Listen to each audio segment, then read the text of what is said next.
Hi, I'm Lesley Logan, and today I want to talk to you about the 100 in front of your spine corrector.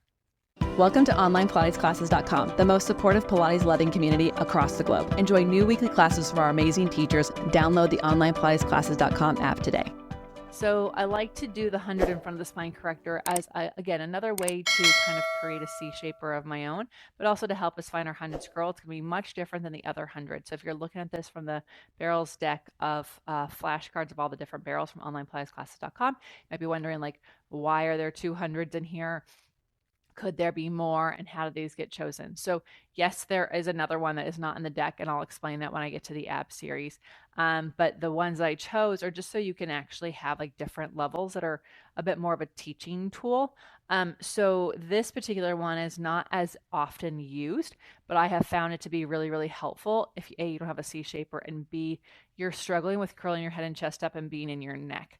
Some people like to use a ball or a bolster, but those can be too squishy. This creates a firmness that's still supported, right?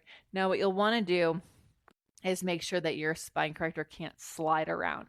So some of the people that I teach, we put the spine corrector against a wall so it can't slide around like that and would go against a wall. That's going to keep it pretty good.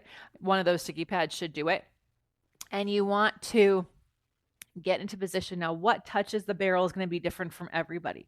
I had a much more shorter, more fun-sized person here today, and it felt like, to me, like she was down here like this, but she wasn't, right? But it's because she's much shorter than I am and much tighter, so I'm a bit more flexible in my spine.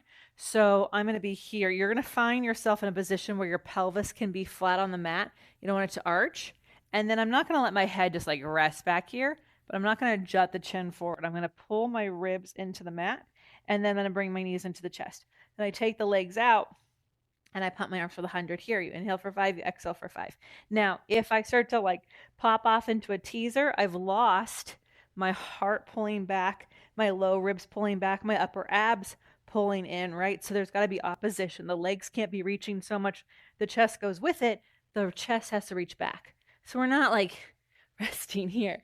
You are working. There is a difference, but it is a nice way to help you to find that curl. Now, if your upper back is tight, you might want to do the arm series first before you do that 100. So if you have any questions about this, feel free to put in the comments below. I love to nerd out about this, and I go live on Sundays at 9 a.m. Pacific time on this channel answering the questions that we get in the comments. If you're an OnlinePilatesClasses.com member, I will review your question and even videos of you performing the exercise so I can give you feedback on what is perfect for you. Because we all are in a different place in our practice, and there could be many different reasons why an exercise is hard for you. And one of them might be it's not right for you, or we might need to change the setup. And I can do that when I see a video from you. So OPC members, you get that accountability and you get that feedback. Go to OnlinePilatesClasses.com/YouTube to join us.